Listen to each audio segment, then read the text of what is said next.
Right, so let's start this afternoon's session. With today's session, the topic, Siam Organic on the Road to a Food Revolution in Thailand, a social enterprise case study.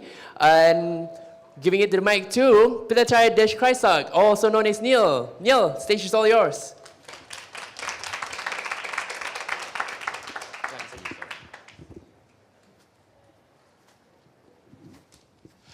Good afternoon, everybody. Is everybody in here yet? Or I'll just wait, just give you a little time to relax after lunch. Okay. Yeah? Do we need to close the door or are we going to keep it open? Oh, they're still coming. Okay. So this is always a test for a speaker when you get distracted every 10 seconds with people walking in. It's always a good experience.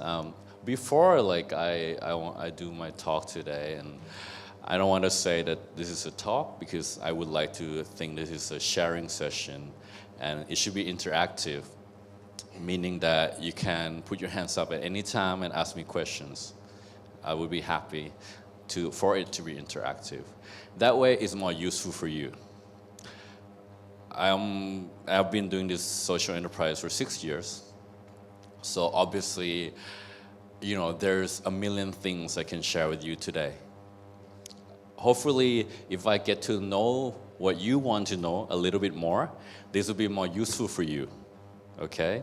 So I don't want it to be very narrow. And so basically, we have, I believe, 45 minutes we have together, something like that. And you know, I want this to make an impact on whatever it is that you're doing. And whether you're a student, entrepreneur, let's see the hands. How many people here in this room are entrepreneurs? Like you should put your hands up really high, okay? People are like putting their hand up like this. If you're an entrepreneur, yeah? How many? Okay. You're students? Okay, a lot of students. This is an undergrad students, right? Okay. Any business people in business? Not putting your hands up. Okay. And then anybody else that is not a student, that is not an entrepreneur, that is not doing business? What do you do? Research and publications, academics. Okay. So why are we here today? And this is going to be a recurring theme in my talk. Is I ask this question a lot. Why? Why do I wake up every morning? Why do I make the decisions that I do? And why do I do what I do? I ask this question about maybe 100 times every day. Whether when I wake up, when I make decision, the way I run my organization. Often, I always say that it's really important for entrepreneurs and for students to understand how the world works. You will spend many, many years of your life understanding how the world works, how the business world works, how the academic world works, how the government world works, how the society works. But I think the really meaningful, impactful, and happy part of your life will often happen after you understand how the world works, and then in your head you will form an idea of how the world should be. Then you spend the rest of your life working on that and making that a reality. And that's what I've been doing for the last 6 years. And I'm honored to be here today to share my journey with you. It's going to be a very brief presentation, just so you know what I do, okay? And then after that, hopefully we'll have a lot of questions. And you know, hopefully I'll also share, they asked me today to not only inspire you, but also to give you meaningful, action-oriented advice to incorporate social mission into whatever you do. And to show you that By doing so, it's not just for social good, but it's for the growth of your brand and your business. So 6 years ago, I had this, I was an MBA student 6 years ago, and I had this great idea of creating a company that would change the world. You know, in another word, I was just a kid with a big dream, just like anybody, any kid that said, you know what, I want to make a difference in this world. So, and I introduced, I think earlier, that I'm from Thailand. So I found out that many of you might know that Thailand is the world's #1 rice exporter. But what many of you don't know is our farmers are among the poorest in the world, earning just 40 cents per day. Oh, sorry, something happening with the slide. Sorry, this doesn't normally happen. Okay, earning just 40 cents per day, which is 6 times below the poverty line. And this problem is affecting 17 million farmers in Thailand, which is 1 in every 4 Thai person, or 25% of the population. For those of you who have been to Thailand, which I assume almost everybody in this room, you might have been to Bangkok, Phuket, Chiang Mai, Krabi, all these beautiful destinations. But that is only less than 25% of our country. And there's a large part of this country that you don't know about, and you know, I also didn't know about, even as a Thai person. So I found out that this is impacting 25% of the country. So I asked myself a very simple question: what is the root cause of this poverty for these farmers? So basically, just to give you a really quick rundown, so typically the farmers would score the rice, sell to the middlemen, who then sell to the rice mill, who then distribute to the market. If you take a look at the farmers' earning, the 3 key components: price, yield, and cost. Thai farmers have one of the lowest yield in Asia, 3 times lower than Vietnam, and even lower than Burma. We also have the highest production cost. But instead of solving the problem at the root cause, our government chose to interfere by offering to purchase the rice at a higher than market price, effectively shutting down the market. But instead of the money going to these farmers, it goes to the rice mill and the middleman. So what we do as Siam Organic is we flip the whole thing upside down by creating 2 key cooperatives. The first one is called the Organic Growers Cooperative, which focuses on growing the rice as efficiently as possible under an internationally certified organic system. The second cooperative is called the Production Cooperative, which focuses on rice milling and packing. And they're then also supported by marketing, distribution, and product development. So under this model, we've been able to increase the farmers' yield by up to 60% year on year, reduce their cost by 24%, and we've also been able to guarantee a purchase price of up to 200% higher than the market price. And you may ask, how is this possible in a commodity market? Well, the answer is innovation. So we work with one of Thailand's top rice scientists with this new variety of rice, which is what you can see here, jasmine rice. So this rice has 3 times higher antioxidant than blueberry and almost 10 times higher antioxidant than green tea. It's pretty simple. It's very healthy and delicious. So we launched jasmine rice in arguably the world's toughest rice market, which is Thailand. And when we launched, I remember 4 years ago, everyone said that we were going to fail, including my own parents. When I said everyone, I mean everyone. Apart from, of course, my co-founder. So, you know, they were like, oh, this is not going to work. It's too expensive. The consumer is not going to understand. You know, rice is a cheap commodity. And so we basically launched in 2012. We sold out all the rice within 2 months. So putting that into perspective, we can only grow this rice once a year because it relies on rain. and it takes about 4 to 5 months to grow. So we grow it once a year. We sold out in the first year, 2 months we sold out. The second year, we sold out in 3 months. So we tested this in basically the worst market. Like if you want to sell rice, you don't want to sell in Thailand. Because it's like selling pasta in Italy. It's just not a good market. But we proved something. We proved, and I'm going to come back to this a bit later on. Just less than a year ago, we also launched in the United States. And we distribute the rice to over 70,000 households, reaching 250,000 consumers. And these are some of the pictures from the consumers in the United States who's sharing, their love for jasmine rice and the social story and the menu on Instagram and various social media.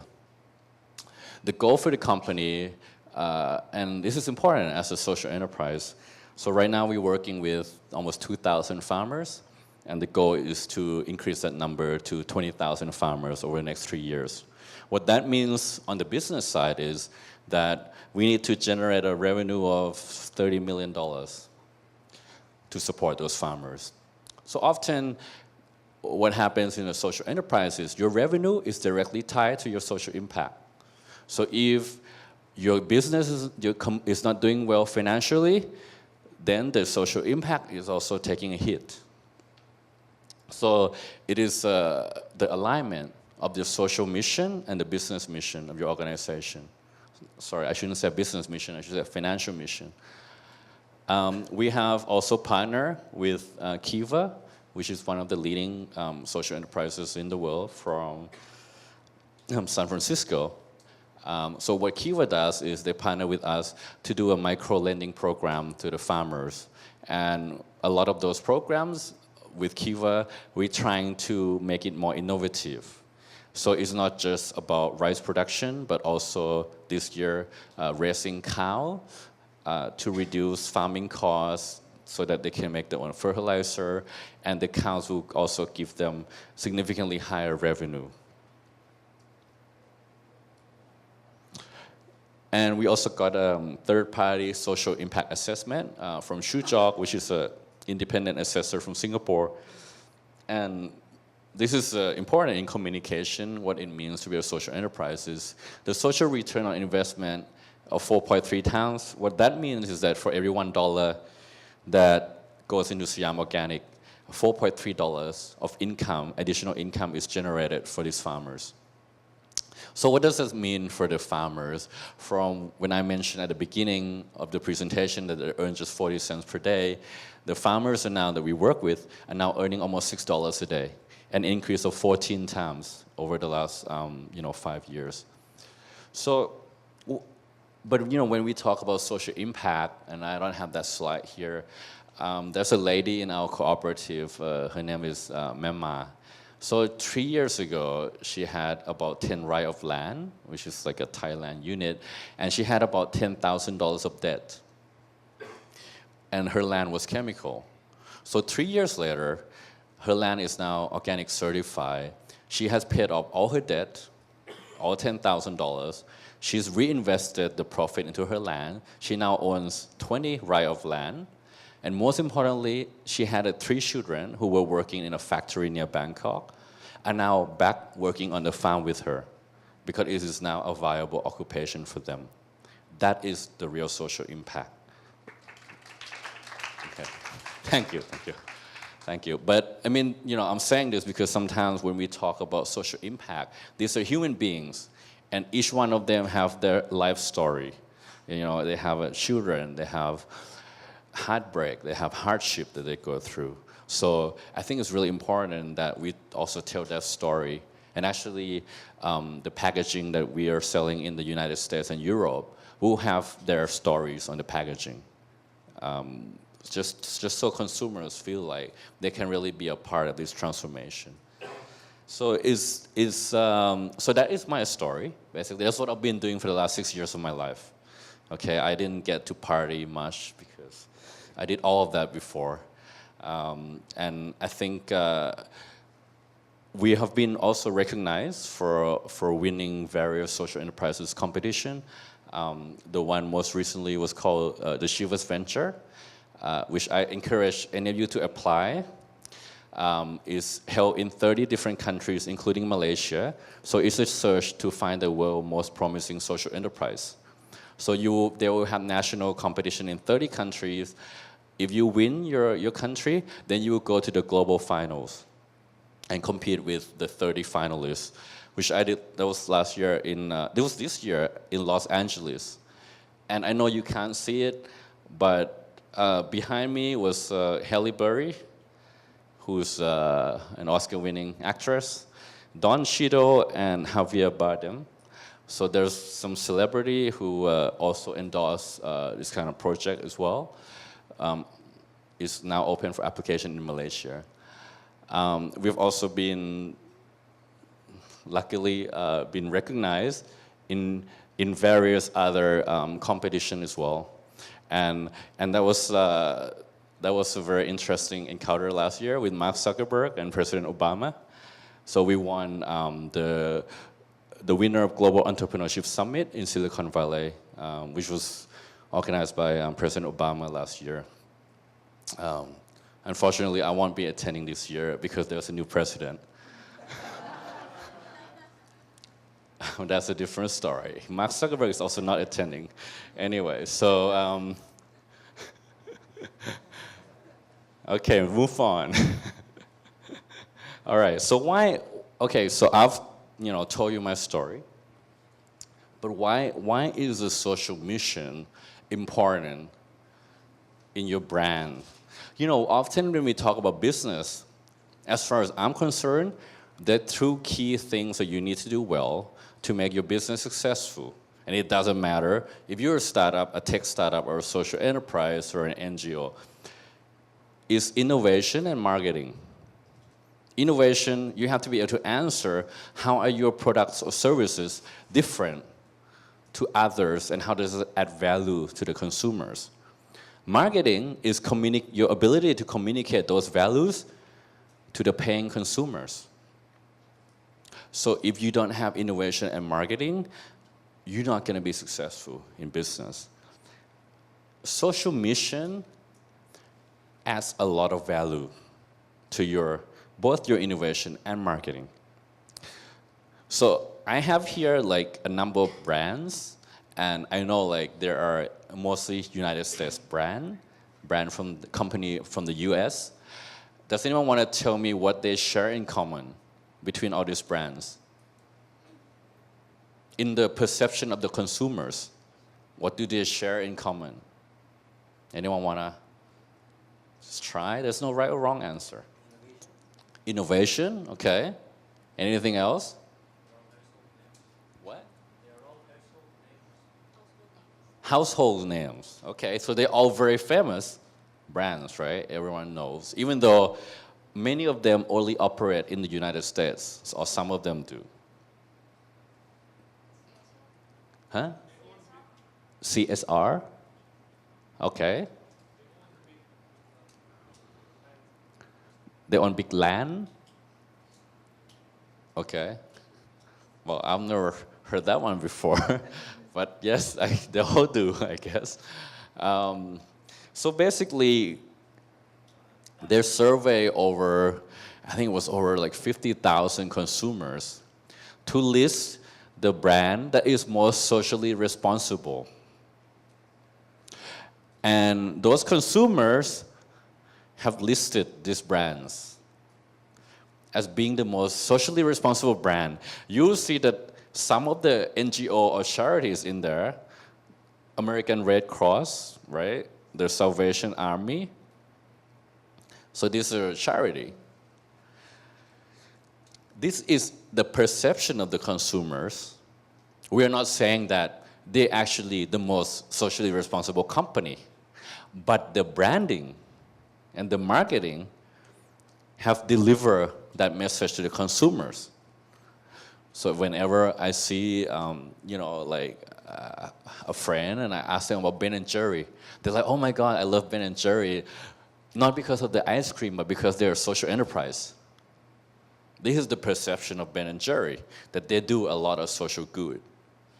Now, I didn't eat Ben and Jerry ice cream, so I didn't know that they were like such a socially responsible company. So I went to Ben and Jerry website, and wow, they do a lot of activities. I mean, the founders really do quite a lot of work in the social entrepreneurship area. They even give an award and work. So I had this idea. I'm like, okay, maybe they want to partner with us and use our rice in the ice cream. Maybe that would be good. So I'm gonna email him soon. So this is important because these are all, like you said, household brand, but they're known for being socially responsible. So why should you care? Because the consumers care. We look at the profile of the consumers nowadays. They're becoming younger, and they also care more about the social and environmental impact that your organization have. And when I say like social and environmental, it's very broad. We could talk about sexual discrimination that happened with Uber. Now, a CEO of Uber got fired because there's a case of sexual harassment in his organization. Now, if you go back like 10 years ago, nobody would care, right? But now, it's big news. So consumers do care. And if you're an entrepreneur or business, then you should care because it affects your brand. Because it affects your brand, it affects your marketing, it affects the consumers. I went to Whole Foods earlier this year, and I saw this like gigantic pop-up, which is a farmer from Rwanda. So now you go to the supermarket, they are using this social branding and marketing. So it says elevating global poverty through microcredit for entrepreneur, like Julian in Rwanda. So they have Whole Foods Foundation that work with a lot of their smallholder suppliers in Africa. This is a brand in Thailand, and I know you can't read it, but what it says there is like, normally for normal rice, only 50% goes to the farmer. But for this brand, 83% goes to the farmer. This is just an example of using social mission for your branding and marketing. Of course, if you're going to put this on your packaging, you have to be transparent because the consumers will ask, is this real?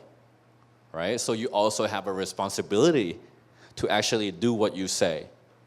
Okay, so it's very important to have that transparency and integrity in the brand. So, often people ask me what is a social business, and it doesn't really matter as much. What matters is the way you think about it. Typically, the business will only have one metric, which is profit. Maximize shareholders' value, maximize financial gain for the shareholders. And oftentimes, if you take advantage of your supplier or the environment, that doesn't really, it's a secondary objective. But a social business has a third metric, which is social benefit. So over time, you're looking to increase your financial profit as well as the social benefit or social impact. This will allow your other stakeholders is win-win long-term relationship. But why should you care about this? What I believe personally is being happy. It's a state of, I'm not saying happy like, your boyfriend gave you a gift for your birthday or he remembered the anniversary. Not that kind of happy, It's a long-term happiness, contentment. Is to be able to wake up every day with purpose, meaning. And whether your meaning gives you the purpose or your purpose gives you the meaning, it doesn't matter. But you wake up every day with that mission in your head, that purpose, that meaning, that will give you happiness every day in your work. when we often look at a child, they're just so happy, like all the time. But when we become adults, we're often miserable. We complain about our jobs, we complain about things, and if we are entrepreneur, the failure rate is very high. I've been doing this for 6 years. I have seen maybe 3 or 4 successful self-made entrepreneurs in the last 6 years. The rest have disappeared. And that's hundreds of entrepreneurs. So if you are taking this journey of entrepreneurship, you're going to go through a lot of suffering and stress and heartache and sacrifices. But why would you go through that if you're not even happy? If it doesn't have meaning to you or it doesn't have purpose to you, what is the point? So I think it's really important that we again ask the question why, because, and I love this quote, it's like happiness is when what you think, what you say, and what you do are in harmony. So often, every day, we form new ideas, we form our principles, we form our values. What we think, what we say, and what we do, when they're in harmony, then we will feel that we're living life in an authentic way. And if we do our business in an authentic way, we're going to be successful. This is what I believe. And you know, the reason I'm still doing this business after all this time is because of people like her. So Pishu is the leader of one of our farmers cooperative, and that's her 7-year-old daughter. So she's worked with me since 6 years ago, and it's every time I go to the field and I see their smile, and it's what makes me happy. It's what makes me realize like how lucky I am to be doing what I'm doing. And even though I'm not as wealthy as my friend from BCG or McKinsey or those investment banking friends and so forth, that I have so much to be grateful and so much to be thankful for in life.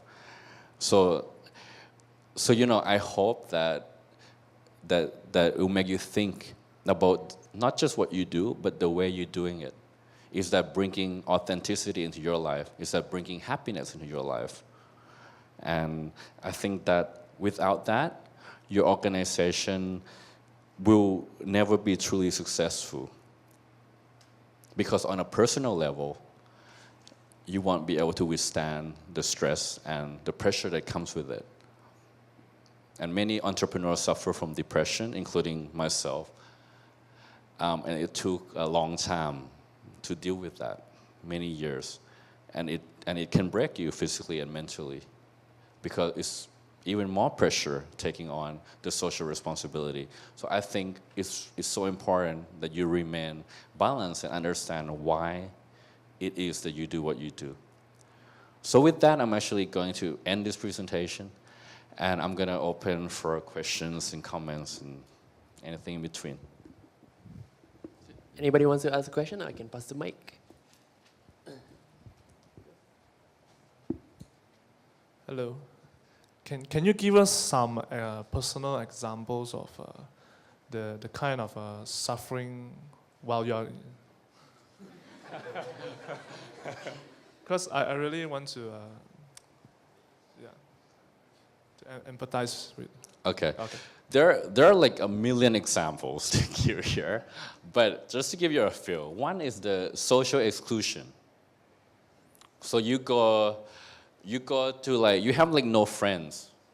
Because why? What happens when you meet your friends? Let's say you're running a startup now. They're like, oh, how much money did you make last month? How many customers do you have? And you're like, oh, I have 0 customer. I'm just started it like 6 months ago, and then it's like this awkward silence, and they're like, oh, are you doing this full time? Are you working on anything else? Right? You're like, they pity you. Like, I graduated from one of the best MBA program in Asia, and then like when I meet my friend, they're like, oh, why would you do an MBA and go and sell rice? Why don't you get a real job? Are you doing, oh, this is the funny part. Like after 4 years of doing this, someone asked me like, oh, are you doing this full time? And the funny part was, a month later, I was in all the most, famous newspaper, television in Thailand. The prime minister talked about me on national TV. And the same person, just 2 months later, when he saw me, he's like, I always knew you were gonna make it. Like, I'm so happy for you. We're like best buddy now. So you see, like, if you're the kind of person that cannot withstand criticism from everybody, I mean everybody around you, your friends, your girlfriend, your parents, your relative, your auntie, your uncle, you ain't built for this. Because you're gonna go through this criticism, these questions, not just about your company, but your character, every day, multiple times a day, every day, maybe for 10,000 times. Do you have the belief, do you have the inner strength to look at them in the eyes and be proud about who you are and what you do? Because for a lot of people, 99.99% of people, they can't deal with that. God, like some people would cry if someone made a bad comment on their Facebook post. That was so offensive. Or the guy or the girl that they like, don't click like on their Instagram post.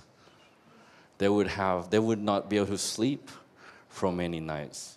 That's suffering for some people. My level of suffering is 100 times more. It's the people that I love and the people that I care about that say those things to me. That says what I'm doing with my life, what am I wasting my time? Why don't I care about my future? This is one example of the suffering. But it's not a suffering anymore. I mean, I'm just letting you know, for some people it's suffering. Now when people say that, I'm like, whatever. And then I actually, now when people say that, I ask them back the question. I said, so what do you do? Then I ask more and more, and they realize that they're miserable. And then I take a water and I drink it. Hi, I'm a PhD student. I'm studying entrepreneurship. My background is whole entrepreneurship, and now I'm very keen on social entrepreneurship. And I realized that social entrepreneurship rate in Malaysia is very low, less than 2% in 2015. So you as an active person in social entrepreneurship field, how do you see the progress of social entrepreneurship, and what is your suggestion to improve this field in Malaysia? I think you need successful social enterprises to showcase them. It's like, I always say this, if there was no Mark Zuckerberg and there was no Facebook, there would not be, millions of younger generation that want to be like him, that want to be the next Facebook, that want to be the next Uber. You need inspiration. You need to see real-life example that social enterprises can work, both in solving social problems in a sustainable and scalable manner, and also making sustainable profit. We don't have those social enterprises. Even in Thailand, where the scene is maybe more developed, there are maybe 3, 4 maybe social enterprises that are successful. But we don't hear their story. So then, for a lot of entrepreneurs, they don't even consider social entrepreneurship because they think that they cannot make money from it, or there's no future. So I think it's a lot like, I always say, like, if you're a great entrepreneur, it doesn't matter. You're gonna make it work. So we are not attracting the best talent into social entrepreneurship because the best talent are doing tech. Because the most ambitious people are not involved. Because social entrepreneurship is seen by many, and I've been, in this field most entrepreneurs are from NGO or charity background. So they have close to zero understanding of business. So of course they start a social enterprise and it failed because they didn't understand business. But now the business people, they look at social entrepreneurship and say, well, you know what? Those people don't make any money. So why would I want to do it? So I think you need to attract, showcase the successful social enterprises to show people that it's possible. And then you're creating this ecosystem now where, once it's like you burst the bubble, So like now, for example, when we start to partner with major corporate like Kiva or let's say it could be Unilever. So once you start having those partnerships, you're opening doors for the other social enterprises to partner with these giants. So I think it will pave the way for the younger entrepreneur. But I think like right now, the focus is all in tech. So it's like all the top talent is going there. You cannot have a successful company without top people. If the top people are going all into tech, then you have the bottom part, you're doing social entrepreneurship. And of course they're gonna fail. So I think it's just the way we communicate and we build the ecosystem. It needs to be more communicated throughout the startup ecosystem. Hi, hello. My name is Reza. I'm from GrabCycle. It's a social enterprise. It's a nice point that you talk about tech just now. So I have two questions. Number one is, what's your opinion in having a social enterprise that combine both tech and social impact? Mm-hmm. And the second opinion is that knowing some of the social enterprise needs a longer period for them to be sustainable. And so there are more and more social enterprise now considering impact investing or even a VC. So what's your opinion on that? Meaning that if a social enterprise raises funds, is it good? Is it bad? Or as long as, doesn't matter, as long as the end of the day, the goal is still to creating more impact or bigger impact. What's your opinion on that? Okay, so this is very good questions. First, the tech, I don't really care. I will say that if tech helps your mission, then by all means integrate it. Sure, tech will help you scale faster, that is true. But when you're working with, let's say, disabled people, you can have all the tech in the world, but the human element is still very strong. And you need to be mindful of that, because these are people that you're working with. So it depends on the capacity of the people you're working with. There are social enterprises that work with autistic kids. There's a limitation to how fast they can scale. So I would say take a look at your mission and your organization, and if tech allows you to scale faster while maintaining a sustainable human relationship with your stakeholders, then yes, fully support it. For me, my organization, we only implementing like really heavy tech this year. So it took us 6 years to really implement technology, because the farmers, some of them cannot read, some of them cannot write. So how much technology can we use? So but if the stakeholders are ready, by all means.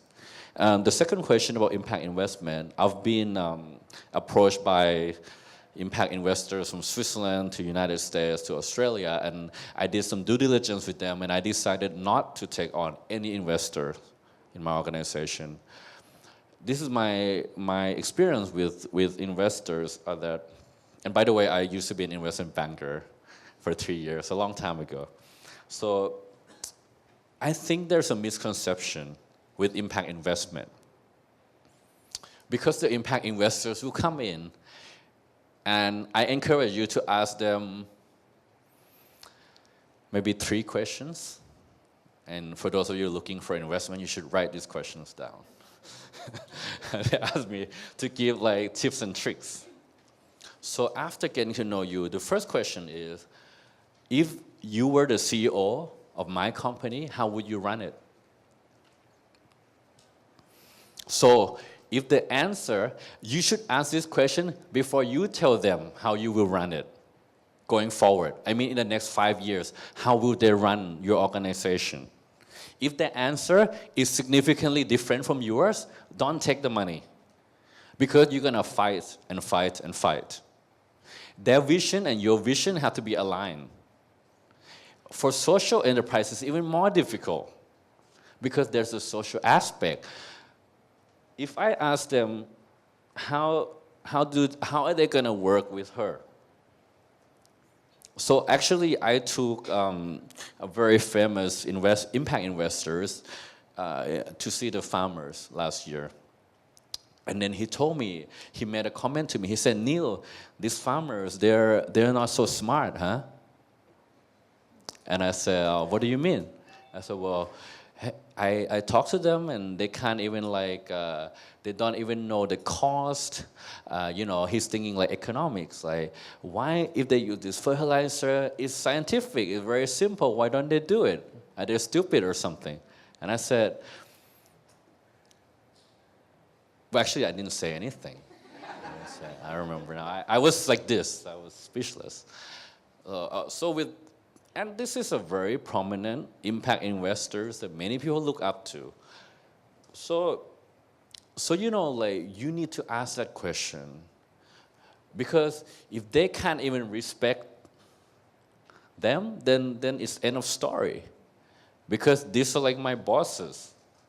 Even if you're my investor, this is my boss. So like who am I gonna listen to like her? It's the reason why I do what I do. So the first question is, ask your investors, how would you run my company in the next 5 years? And if that does not align with your vision, it's gonna go bad. The second question is, what you would wanna ask this investor is, and be specific. Like a lot of people ask a very non-specific question. Ask them, what is the percentage of financial return that you want from my organization? And as a rule of thumb, if they're saying anything more than say, I would say 6%, if they say anything more than 6%, just like show them the exit door. That's be my thing. Because, I think for investors to expect a lot of financial return from a social enterprise is very counterintuitive because we reinvest almost 100% of profit back into growing the business, in growing the impact. Now, for the investors, they'll be like, oh, I want to exit, I want dividend, and so forth. So ask them, what do they want from a financial terms? An ideal answer would be like, you know what? I'm looking to commit 5 years in your organization, and after 5 years, I will look to extract some money for like a 5% return, for example. So you need to understand that many investors have a timeline. They need to exit within a certain number of years. If they're a manager, if they're working for any fund, they have an exit period. Ask them, what is your financial term you want and when is your exit? Because they want to exit your organization, right? They're not gonna hold the share forever. The whole point was to put money in your company to make more money. And the third part is, I would incorporate your social impact into the financial agreement. And this is what many people don't do. So I asked one of again, a very big investor in the UK, and I asked him, I said, okay, so I'm creating all this social impact, we have measurement, and we made a lot of investment into this, by the way, time and money and effort. But when you do valuation of my company, do you take social impact into equation? What do I mean? There's two organizations. One is a tech startup. It's valued at $3 million. The other one is a similar size social enterprise. Is it valued at $3 million? Or less or more? In many times, it's valued less because it's social. So instead of your company being valued at 3 million, it's valued at 1.5. So what I said to the investor is, this company should be valued at 5 million because there's a social value to this company. And he looked at me and he said like, oh, we have to find a way to do that. Which in short, it means like, hell no. For those of you that know finance. So actually, we suffer from being a social enterprise because the investors are just like putting on a mask and saying, you know what? It's easier sell for me to go to my investor and say that, hey, you're gonna make money, but also do good. So this like billionaire sitting there somewhere, he's like, yeah, that's great, let's go do that. Without understanding what is involved in this process. So I would encourage you ask those questions. And that applies, it doesn't matter if you're social or not. Only the third question applies, which is how do they take into account the social value in the financial valuation of your organization? There are methods that you can do this. I have proposed some method, which is, let's say you take a loan from them. It's like a convertible grant, grant or convertible loan, which means you can go to an organization like World Bank or the UN or something. They're giving like billions of grants every year, right? And you say, you know what? You need $500,000, but if you hit this social performance, the impact, so basically you take the loan from them, not the grant. You said, I want to borrow $500,000, but if I hit this metric within 18 months, then it becomes a grant. I don't pay back because I have hit those social performances, the impact. But in another way, I take a grant for $500,000, but if I don't hit those metrics, I will have to pay you back. So there are innovative financing out there, and just because we are entrepreneur, propose the deal. I'm sick of the investor proposing shitty deal. Like, I mean, I was an investment banker before, so I used to propose shitty deals to other people. So I know like what it's like to think on the other side. But I'm like, you're an entrepreneur, propose to investors what you want. You're the one setting the term, not them. Especially if you're a social enterprise, you have to even stand even more, like be even stronger. You will not compromise your mission. You will not compromise the reason you wake up every morning because of some money. So I think it's even more important that you put those terms and, you know, I mean, I'm here today until 6:30. If you want to be more specific about the financial term, I can help you with that. All right, next question. Okay, I think she was... First, that was really helpful, so thank you. You talked a lot about the marketing aspect of social impact. Do you think it's helpful or hurtful to the social enterprise landscape that it is such a sexy marketing thing to talk about being social impact? So how do you draw the line between being a social enterprise, which is your revenue and the social impact are really tied in, and corporates or startups who are for profit, but they have a social impact element, which is really primarily a marketing scheme? Do you think it's helpful that that's there, or do you think it hurts the wider and a social enterprise landscape? Well, I think it hurts the wider social enterprise, but we can't stop it. You know, you're not gonna stop P&G and Unilever from, you know, having a malnourished child on their ad, and you know, selling a soap or something. I don't know. So, it's. I think what is important is that as a social enterprise, I feel that you can be more authentic with your message. You can put the faces to the name. You can tell a more authentic story through social media, especially. It doesn't cost you a lot of money, and I feel like the consumers nowadays are very intelligent, so they will search. They will do like their own facts finding. So if you are truly doing good and you are getting your message out there, people will pick it up. You know, like like for example, we were contacted last month by this TV show in Germany. It's called Galileo, and they told me like 2 million people watch it like every day or something. So I didn't believe them. I went and I YouTube it. I was like, oh, that's actually a lot of people watch it. But like they heard about our story and they want to cover it. So you will, as a social enterprise, get a lot of free PR there are these documentary, TV show, newspaper, media that want to cover a good social story. The big organization with the with using social element for marketing will not get that. Granted, they have all the money in the world to pay for the ad, right? So they don't need it. But I'm saying that having a very strong social mission at your core of your organization allows you access to assistance from the media, from the influencers, the bloggers, and so forth. And that is extremely powerful for your brand. So use it. Okay, there's a question back there.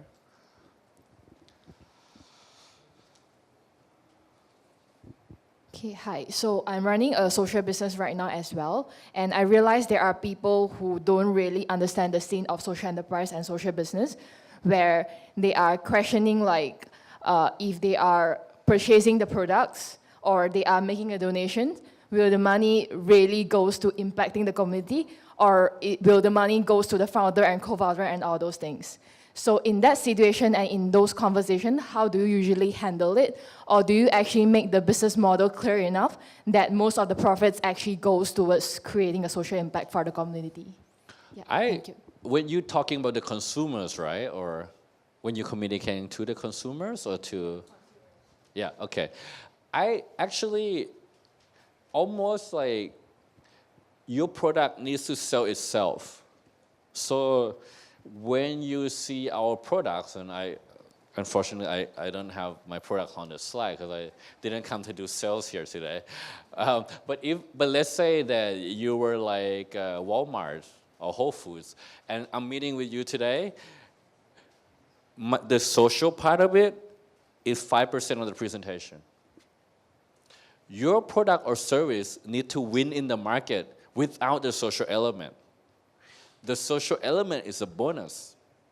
You should not like, I can say this, that every big deal I've ever closed has been because we have a better product than the competitor at a competitive pricing. And then on top of that, we use social marketing to help. But I will always say that you don't want the consumers to pity you, because for me, that means your product is not good. You want the consumers to be talking about your product or services, not about the fact that you're a social enterprise. Because for me, that doesn't really add value. It is more like a bonus. It's like you need to be 95 out of 100, and then the social element is 5 out of 100.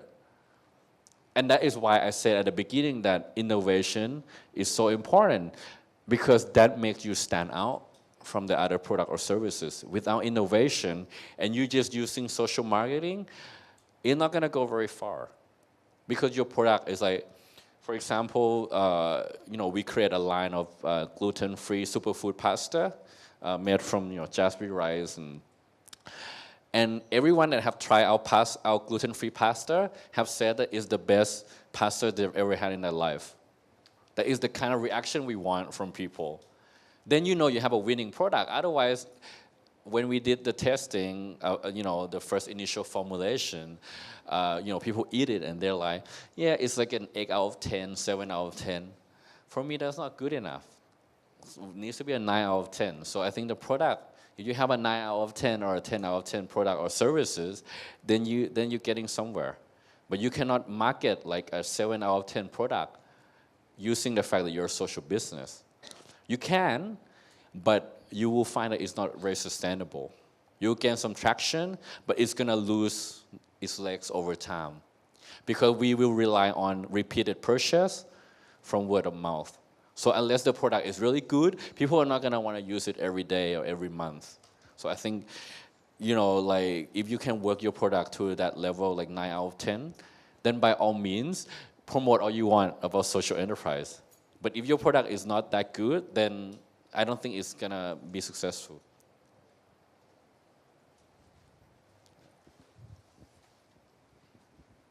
Hi. So I think for social enterprise, other than the products and everything, human relationship is one of the most important elements to sustain the business. So I think one of the crucial partners that you would have is especially your co-founders. So how did you manage to meet the people who have the same vision as you? Because it's a struggle that I'm finding to meet the same people with the same vision as you. Yeah, I think that is the most challenging part of this whole thing. Actually, when you earlier asked about suffering, actually this is the most suffering. It's a team. This is the truly suffering part. And I would say, like, until you have to fire somebody, you will not understand how that feels. Until you have somebody in your team hates you, you will not understand how much that suffering is. And you can't really escape them because the office is not big.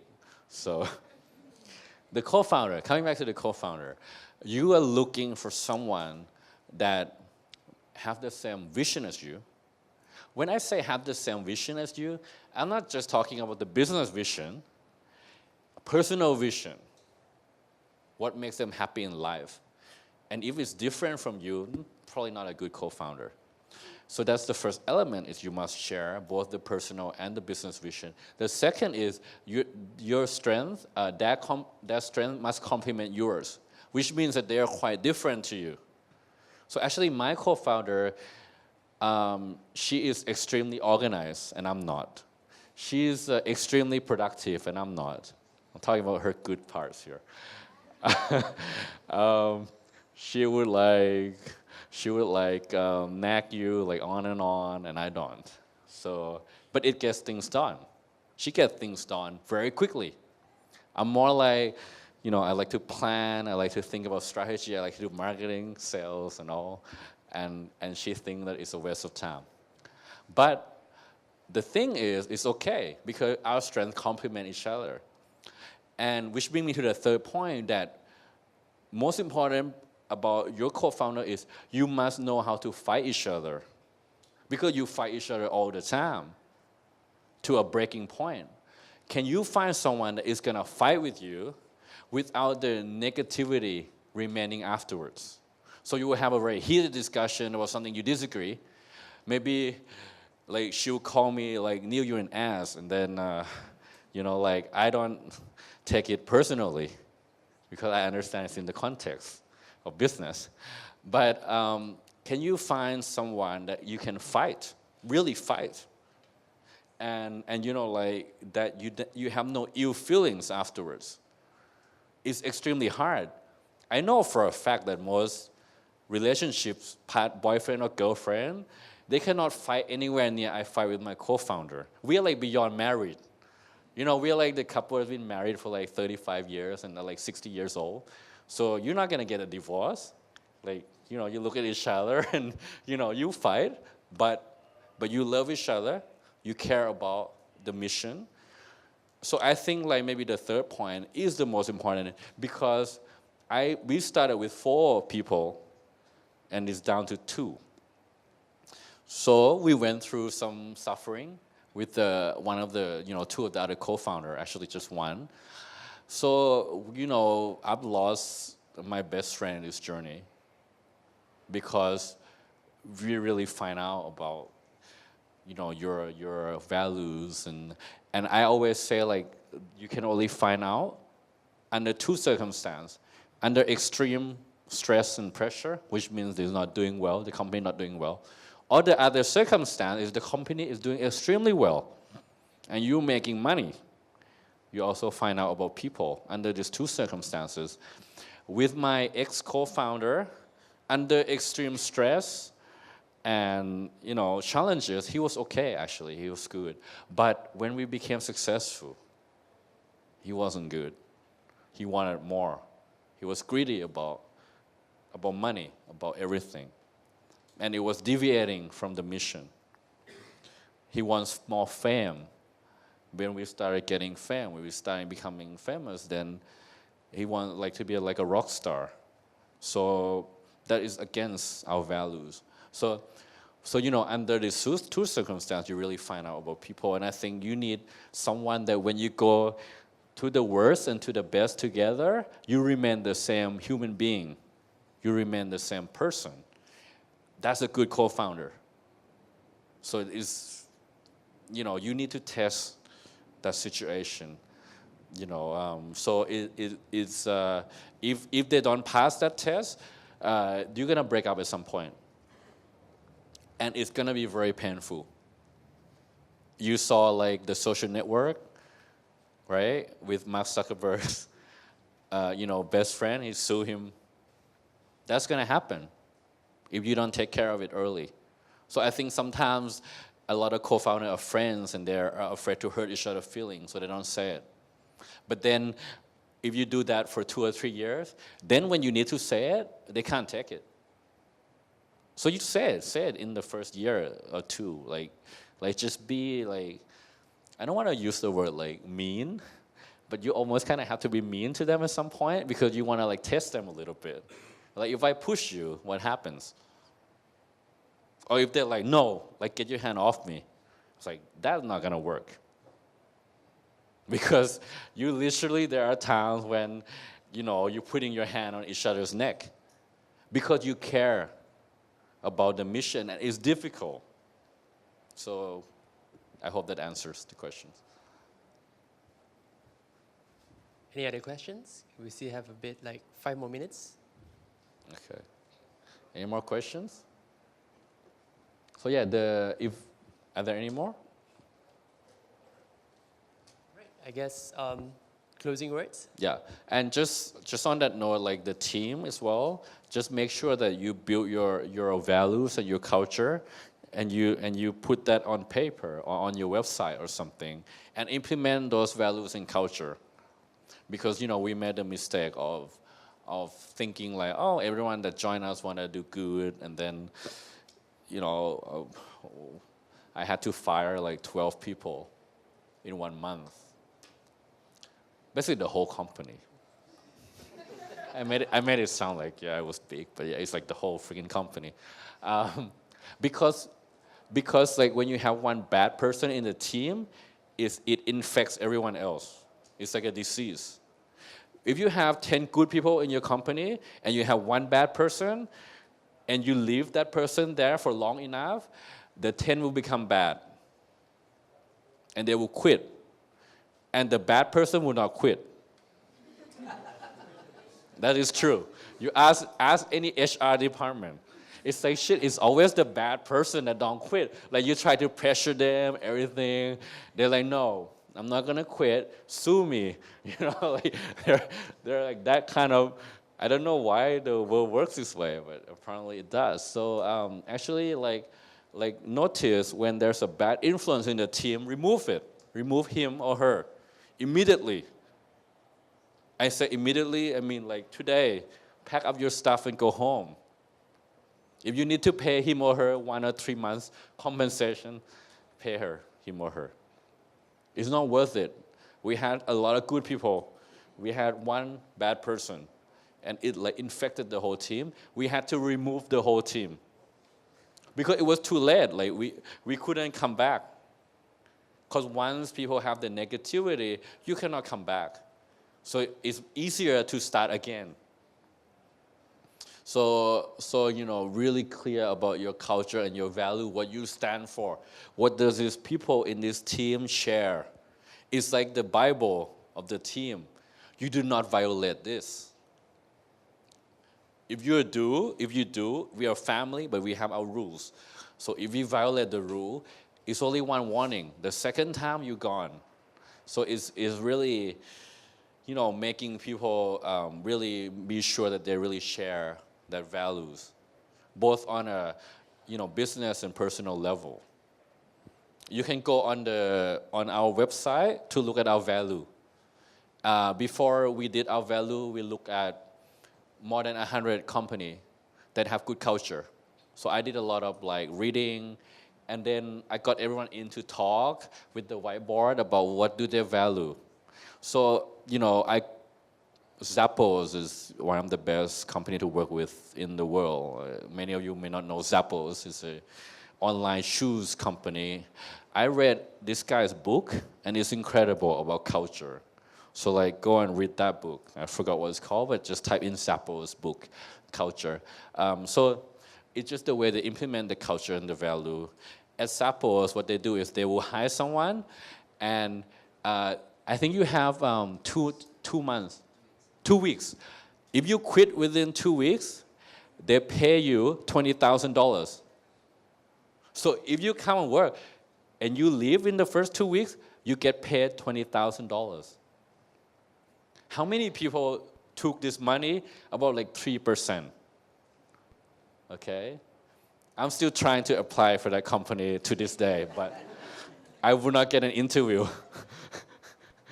But you know, like, they have ways of testing people. But they have an incredible culture. So, you know, I read that book thing, and you know, we started implementing it about 18 months ago. And ever since 18 months ago, like, everyone is happy now again. Because sometimes we talk about being happy, it's about your coworker, it's about the environment. And so it's like what you're creating is so important. So I hope, like, today, just closing, today that you got some understanding of what makes you, what gives meaning and purpose to what you do, and stay true to that.